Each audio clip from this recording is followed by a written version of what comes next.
Hello ছোট্ট বন্ধুরা, মিনসি একাডেমিতে তোমাদের সকলকে স্বাগত।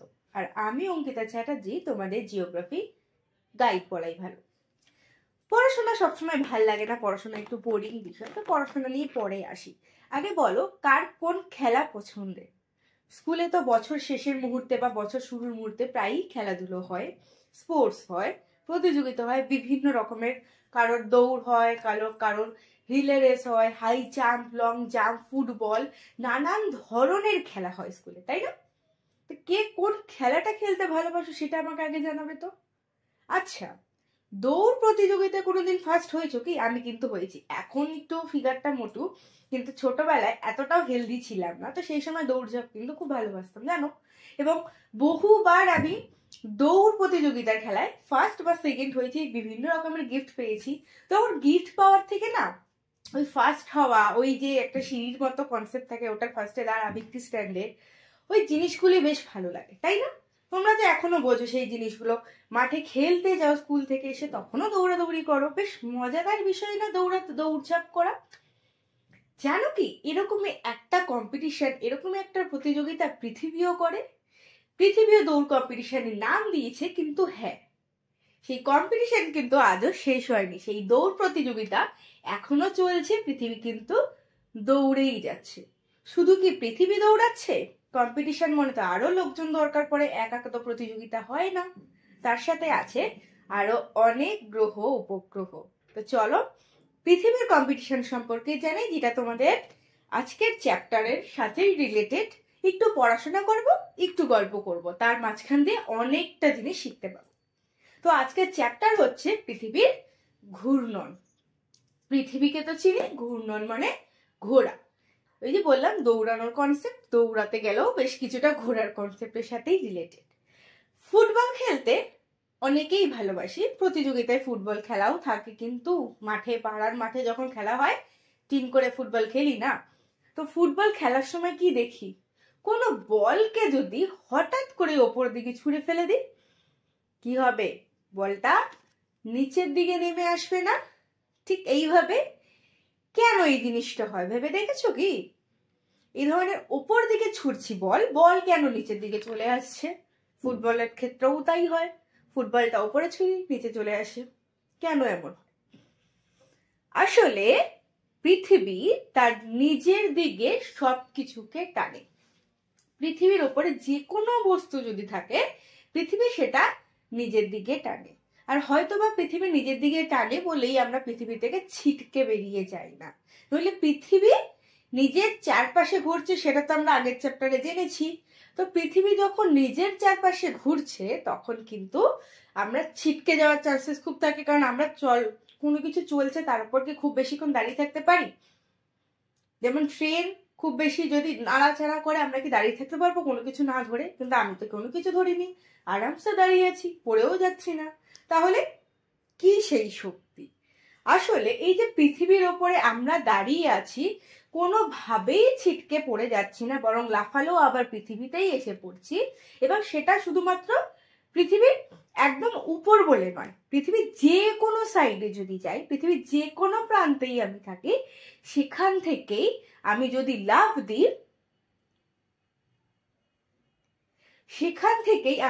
লাফ দিই, তাহলে কি হবে? আবার পৃথিবীতেই ফিরে চলে আসবো। এর কারণ হচ্ছে পৃথিবী আমাদের খুব ভালোবাসে, তার জন্য পৃথিবী নিজের দিকে আমাদেরকে আটকে রাখে। এইটাকে বইয়ের ভাষায় কি বলবো? একটা আকর্ষণ বল কাজ করে। আর এই কারণেই জানো তো, সূর্যের চারদিকে যখন পৃথিবী ঘুরছে, সেটাও সূর্য আকর্ষণ করছে পৃথিবীকে, যার জন্য পৃথিবী সূর্যের থেকে দূরে চলে যেতে পারে না। আবার পৃথিবীর চারদিকে ঘুরছে চাঁদ। এইভাবে বিভিন্ন জিনিস, পৃথিবী, সূর্য, আরো নানান যে গ্রহগুলো আছে, সেগুলো সূর্যের চারিদিকে ঘুরছে। এইবার এখানেও একটা বিষয় আছে, এই যে ঘুরছে তার ক্ষেত্রেও একটা কনসেপ্ট কাজ করে, সেটা বলতে পারি ভর।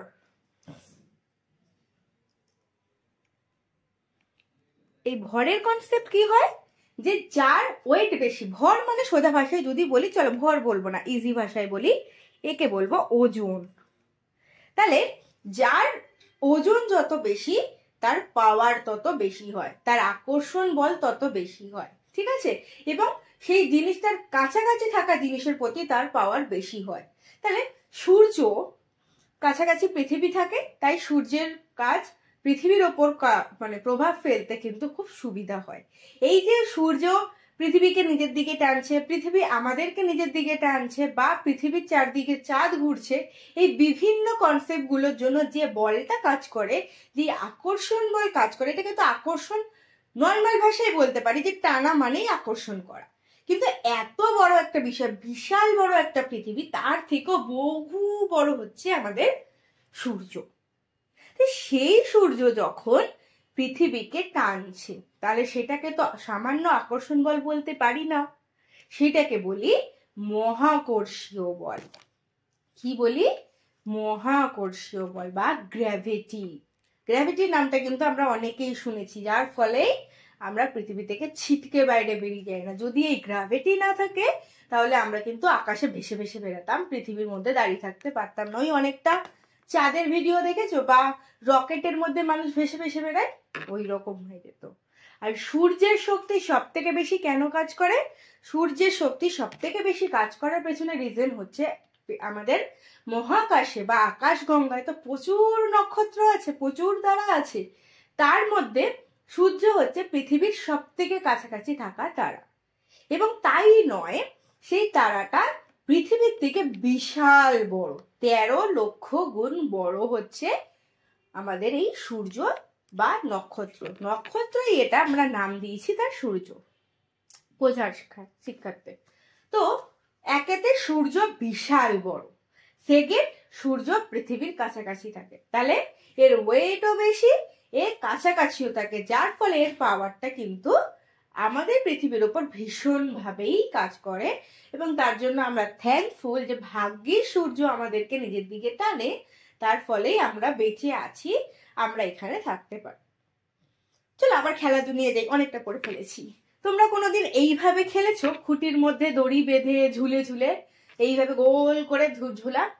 আচ্ছা, যখন ছোট বাচ্চারা এরকম খুঁটিতে যায়, একদম শুরুতে তো ওরা জানে না কি করে খেলতে হয়। এটা খেলার নিয়ম কি?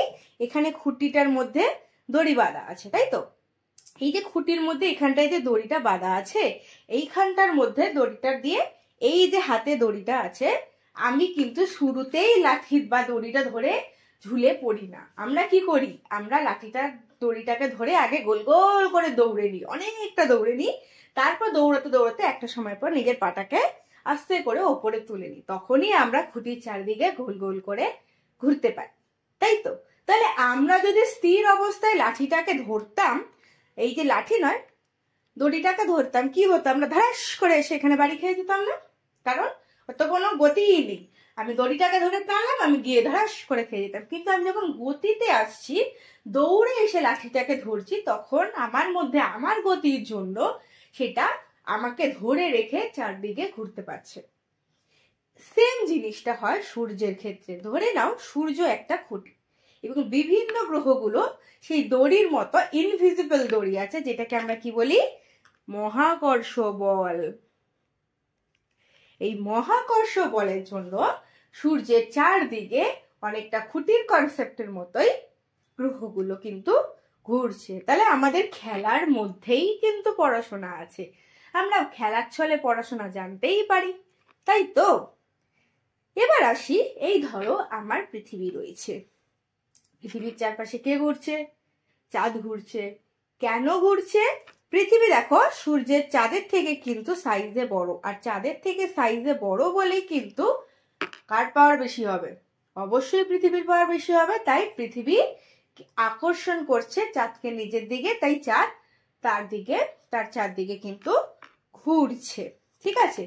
নেক্সট আছে আকাশগঙ্গা, যেখানে আমাদের বিভিন্ন গ্রহ নক্ষত্র, আমরা যে সূর্য তারা গ্রহ বিভিন্নগুলো নিয়ে থাকি, তারাও কিন্তু সূর্য তার ফ্যামিলি নিয়ে এই আকাশগঙ্গার মধ্যেই ঘুরছে। তাহলে শুধুমাত্র যে পৃথিবী সূর্যের চারদিকে ঘুরছে এমনটা নয়, সূর্য তার ফুল ফ্যামিলি নিয়ে, সৌর পরিবার নিয়ে গ্যালাক্সি বা আকাশগঙ্গার মধ্যে কিন্তু নিজেও চলাচল করছে। এরপর আসি পৃথিবীর ঘূর্ণন গতি বা বার্ষিক গতি। পৃথিবীতে শুধু সূর্যের চারিদিকে ঘোরে এমনটাই নয়। ছবিতে বা ভিডিও দেখে বুঝতেই পারছো পৃথিবী কিন্তু নিজের চারিদিকেও লাট্টুর মতো পাক খায়। আমরা লাট্টু খেলেছি না, খেলি তো, এখনো বিকালবেলায় খেলি তো, সেই লাট্টুর মতো পাক খায় আমাদের পৃথিবী। কিন্তু পৃথিবী পাক খাওয়ার সময় সে কত সময় নেয়? পৃথিবী পাক খাওয়ার সময় নেয় 24 ঘন্টা। যার জন্যই 24 ঘন্টায় আমাদের কি হয়? একদিন, তাই না? তাহলে 24 ঘন্টায় হয় একদিন। কারণ দেখো এই যে এখানে রাত রয়েছে, তো আবার একটু পরে ওখানে ধীরে ধীরে যখনই সূর্যের আলোটা পড়ছে তখন কি হয়ে যাচ্ছে? তখন সেখানে দিন হয়ে যাচ্ছে। এটার জন্য টাইম কতটা লাগছে? 24 ঘন্টা। এবার এই 24 ঘন্টা ধরে যে ঘুরছে পৃথিবী, সামান্য বেঁকে ঘুরে। এবার বেঁকে ঘুরলো কোনো একটা নির্দিষ্ট জায়গা থেকেই তো ঘুরবে। ও তো একবার এখানে ঘুরছে, একবার এখানে ঘুরছে, একবার এখানে ঘুরছে, এমনটা তো নয়। একটা নির্দিষ্ট জায়গায় দাঁড়িয়ে তারপর ঘুরছে। এই যে নির্দিষ্ট জায়গাটা, সেইটাকে আমরা বলতে পারি অক্ষ। এই হচ্ছে তার অক্ষ। এটা হচ্ছে পৃথিবীর অক্ষ। এই অক্ষ বরাবর পৃথিবী কিন্তু নিজের চারিদিকে ঘুরছে। এবার আসি, এই যে পৃথিবী নিজের চারিদিকে ঘুরছে এই অক্ষ বরাবর, এই অক্ষের যে দুই মেরু, যেটা আমাদের পৃথিবীর একদম মাথা বলবো, যেখান দিয়ে অক্ষগুলো বেরিয়েছে, সেই পয়েন্টগুলোকে আমরা বলি পোল বা মেরু। এবার যে মেরুটা উত্তর দিকে রয়েছে, এই যে যেমন এটা, তাকে বলি উত্তর মেরু। আর যে মেরুটা রয়েছে দক্ষিণ দিকে তাকে বলি, ঠিক বলেছো, দক্ষিণ মেরু। এবারে উত্তর মেরু দক্ষিণ মেরু যে অক্ষ আছে, সেই অক্ষর মাঝ বরাবর যদি একটা আমি বিন্দু বা পয়েন্ট নিই এবং সেখান থেকে একটা বৃত্তচাপ আঁকি, মানে একটা সরল রেখা বলবো না, একটা বৃত্ত আঁকার চেষ্টা করি, একটা গোল আঁকার চেষ্টা করি, যে রেখাটা পাবো, একটা কাল্পনিক রেখা পাবো, সেইটাকে কি বলে? যেটা কিন্তু উত্তর গোলার্ধ আর দক্ষিণ গোলার্ধকে সমান দুটো ভাগে ভাগ করছে, একে বলে, এর অনেক নাম জানো তো? তোমার যেমন ডাক নাম আছে অনেকগুলো, স্কুলে এক নামে ডাকে, বাড়িতে এক নামে ডাকে, এরও অনেকগুলো নাম আছে। একে কেউ নিরক্ষরেখা বলে, কেউ নিরক্ষীয় বৃত্ত বলে, কেউ একে বিষুব রেখা বলে। যেহেতু বিষুব কথা মানে সমান, তো যেহেতু এই রেখা দুটো গোলার্ধকে সমান দুভাগে ভাগ করে, তাই একে আমরা বিষুব রেখাও বলতে পারি। প্লাস এর আরেক নাম আছে, সেটা হচ্ছে ইকুয়েটর। ইকুয়েটর আমরা ইংরেজিতে বলি, তাহলে ইকুয়েটর বলতে পারি, বিষুব রেখা বলতে পারি, নিরক্ষীয় বৃত্ত বলতে পারি, নিরক্ষীয় রেখাও বলতে পারি। হাঁপিয়ে যাচ্ছি এর নাম বলতে বলতে, এত এর নাম রয়েছে। আর এই রেখাটা যদি আমি দেখাই তোমাকে, আমার দেশের কাছেই রয়েছে কিন্তু এই নিরক্ষীয় বৃত্ত, এবং সেটা থেকে তোমরা আমাকে বলবে আমরা কোন মেরুর দিকে থাকি, উত্তর মেরুর দিকে থাকি নাকি দক্ষিণ মেরুর দিকে থাকি। এই হচ্ছে আমার ইকুয়েটর। ইকুয়েটর মানে কি? নিরক্ষরেখা। আর এই হচ্ছে আমার ভারতবর্ষ। তাহলে বলো দেখি, আমরা কোথায় থাকি? উত্তর মেরুর দিকে নাকি দক্ষিণ মেরুর দিকে? একদমই ঠিক, উত্তর মেরুর দিকে আমরা থাকি। কিন্তু হ্যাঁ, উত্তর মেরুর দিকে থাকলে পরেও আমরা কিন্তু একদম উত্তরে থাকি না, উত্তর মেরুর মাঝ বরাবর আমরা থাকি, উত্তর মেরুর মাঝ বরাবর থাকি। ঠিক আছে, তাহলে অনেক কিছু জানলাম। এবার মজাদার বিষয়, পৃথিবী যে সূর্যের চারিদিকে ঘুরঘুর করছে, যেই পথ বরাবর সূর্য চারিদিকে পৃথিবী ঘুরছে, এটাকে কি বলে জানো? বা এটা ঘুরতে তার কতক্ষণ সময় লাগে জানো? এই যে ধীরে ধীরে ধীরে, যদিও এটা ধীরে ধীরে আমাদের দেখে মনে হয়, বাস্তবে কিন্তু তুলনামূলক স্পিডেই ঘোরে। এইটা ঘুরতে তার সময় লাগছে 365 দিন। আর এই ঘোরাটাকে কি বলি আমরা? পরিক্রমণ বা রেভলিউশন। রেভলিউশন মানে যখন পৃথিবী সূর্যের চারিদিকে ঘোরে, সেই গতিটাকে আমরা বলি রেভলিউশন বা পরিক্রমণ গতি। আর বললাম এটা স্পিড কিন্তু একদম কম নয়। কত এর স্পিড? 1 সেকেন্ডে যাচ্ছে 30 কিলোমিটার। ফার্স্টেই বললাম না আমি, এই কনসেপ্টটা কিন্তু একদম ছোটখাটো নয়। 1 সেকেন্ডে যাচ্ছে 30 কিলোমিটার, বিশাল দূর চলে যাচ্ছে। কিন্তু আমাদের আকাশ, যেখানে পৃথিবীটা সূর্যের চারিদিকে ঘুরছে, সেই এলাকাটাও বিশাল বড়, তাই সেই হিসেবে ওটা খুব সামান্যই ঘোরা হয়, যার জন্য ভেবে দেখো না 365 দিন পুরো লাগছে, একটা বছর পুরো লাগছে পৃথিবীর সূর্যকে একটা পাকে ঘুরে চলে আসবে। তাহলে এটা কিন্তু অনেকটাই দূর। এবার একটা মজাদার বিষয় বলি, আমাদের গ্রামের হ্যাঁ গ্রামেরই বলি, আমাদের গ্রামের এক বন্ধু ছিল, আমার বন্ধু নয় তোমাদের বন্ধু, ওই সে শুভ্রনীলের কথা বলছি। শুভ্রনীল একটা মজার বিষয় করেছিল জানো তো, তার যে ফুটবলটা ছিল সেটা সে আকাশের দিকে ছুঁড়ে মেরেছিল। কি ভাবছো, ফুটবলটা নিচের দিকে আসবে? না, আসলে বিষয়টা হয়েছিল শুভ্রনীল যখন এই ফুটবলটা ওপর দিকে ছুঁড়ে মারে তখন সেটার বেগ ছিল, অর্থাৎ যে ছুঁড়ে ছিল সেটা প্রতি সেকেন্ডে 11.2 কিলোমিটারেরও বেশি গতি ছিল, মানে ভীষণ জোরে বলটাকে ছুঁড়েছিল। আর তার জন্য কি হয়েছিল জানো, এই বলটা উপর যেতে যেতে এমন জায়গায় গিয়ে পৌঁছে গেছে যে বলটা আর ফেরত আসেনি। অর্থাৎ সূর্যের পৃথিবীর যে পাওয়ার, যে মাধ্যাকর্ষণ শক্তি আছে কোনো জিনিসকে নিজের দিকে টানার, সেই শক্তি ভেদ করে চলে গেছে, এত জোরে বলটা ছুঁড়েছে। 11.2 কিলোমিটার পার সেকেন্ড, মানে এক সেকেন্ডে 11 কিলোমিটার দূর ক্রস করে ফেলেছে, এত জোরে বল ছুঁড়েছে। না, এটা বাস্তব গল্প নয়, কারণ এই শুভ্রনীলের পক্ষে, সাধারণ কোনো বাচ্চার পক্ষে এই জিনিসটা পসিবল নয়। কিন্তু যদি এমন জিনিসটা হতো, পৃথিবী আকর্ষণ বল মুক্ত করে এমন বেগে যদি বল বাইরে চলে যায়, তাকে কি বলে? এই স্পিডটাকে বলা হয় মুক্তি বেগ, যেহেতু আকর্ষণ বলকে মুক্ত করে বেগের জন্য বেরিয়ে যাচ্ছে। তাহলে শুভ্রনীলের গল্প কেন বললাম, যদি শুভ্রনীল এই জিনিসটা নাই পারে? শুভ্রনীল না পারলেও আমাদের মহাকাশচারীরা কিন্তু এই জিনিস পারে। মহাকাশচারীরা এই মুক্তি বেগকে কাজে লাগিয়ে রকেটগুলোকে কিন্তু আকাশে পাঠায়। এত স্পিডে যদি না পাঠাতো তাহলে রকেটগুলো তো পৃথিবীকে ছেড়ে যেতেই পারতো না, পৃথিবীতেই থেকে যেত। এবার রকেটগুলো যদি আমরা আকাশে না পাঠাই, এই যে এত সুন্দর সুন্দর গল্প শুনতে পাচ্ছি, এত সুন্দর সুন্দর জিনিস জানতে পাচ্ছি, এই যে আকাশের ছবি দেখতে পাচ্ছি, আকাশের বিভিন্ন জিনিস জানতে পাচ্ছি, জানতেই পারতাম না। তাহলে এটাকে কি বলছি? মুক্তি বেগ। ঠিক আছে, এবার এই যে সূর্যের চারিদিকে পৃথিবী ঘুরছে, সূর্যের চারিদিকে পৃথিবী ঘোরার সময়ও এর ডিস্টেন্স কিন্তু সবসময় সমান হয় না। আর সূর্যর চারিদিকে যে পৃথিবী ঘুরছে, জানো কি, এই যে পথ বরাবর ঘুরছে এটাকে কি বলে? কক্ষপথ। কক্ষর মানে সূর্য চারদিকে পৃথিবী ঘোরার সময় যে লাইন বরাবর ঘুরছে, শুধু সেই পথটাকে আমরা বলি কক্ষপথ।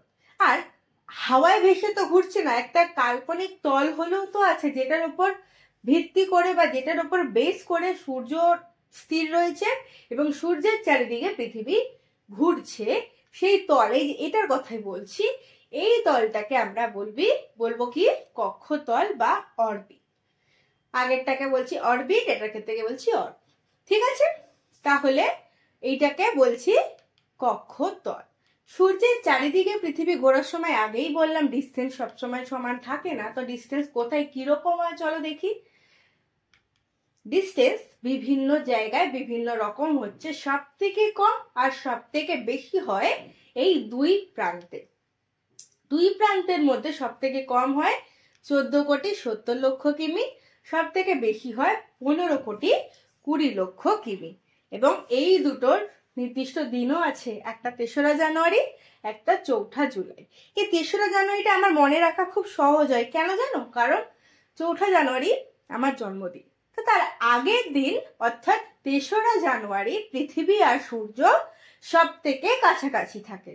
আর 4ঠা জুলাই সূর্য এবং পৃথিবী সব থেকে দূরে অবস্থান করছে। আচ্ছা, কাউকে যদি বুঝাতে চাই, আরে ওই যে বিষয়টাকে কি যেন বলে না, সূর্য পৃথিবী সব থেকে কাছে থাকে, কি বলবো, যদি কিলোমিটার ভুলে যাই, যদি দিন ভুলে যাই, সেই কনসেপ্টটাকে কি দিয়ে বোঝাবো? তার একটা নাম আছে। কি নাম? তাকে আমরা বলতে পারি অনুসুর, একটাকে বলি অপসুর। অনু কথার অর্থ হচ্ছে ছোট, তার মানে দূরত্ব কম। তাহলে সূর্য আর পৃথিবীর মধ্যে যখন দূরত্ব কম থাকে তাকে বলি অনুসুর বা পেরিহেলিয়ান। আর যখন দূরত্ব সব থেকে বেশি থাকে তখন তাকে বলি এপিহিলিয়ান বা অপসূর। অপসারিত হয়েছে না, দূরে সরে গেছে, দূরত্ব বেশি আছে, তাই একে বলছি অপসূর। এই অনুসূর অপসূরের কনসেপ্টটা কিন্তু ভীষণ ইজি, ভীষণ মজাদার, কিন্তু ভীষণ ইম্পর্টেন্ট। জানো তো এই জিনিস পরীক্ষায় খুব আসে, যে অনুসূর কনসেপ্টটা কি, অপসূর কনসেপ্টটা কি, অনুসূর অবস্থান কবে দেখা যায়, অপসূর অবস্থান কবে দেখা যায়, বা অনুসূর অবস্থানের দূরত্ব কত থাকে, অপসূর অবস্থানের দূরত্ব কত থাকে। এখন তো তোমরা সবকটাই জেনে গিয়েছো, তাহলে পরীক্ষার সময় লিখতে গিয়ে যেন একদম ভুল না হয়। তো চলো নেক্সট কি আছে দেখি।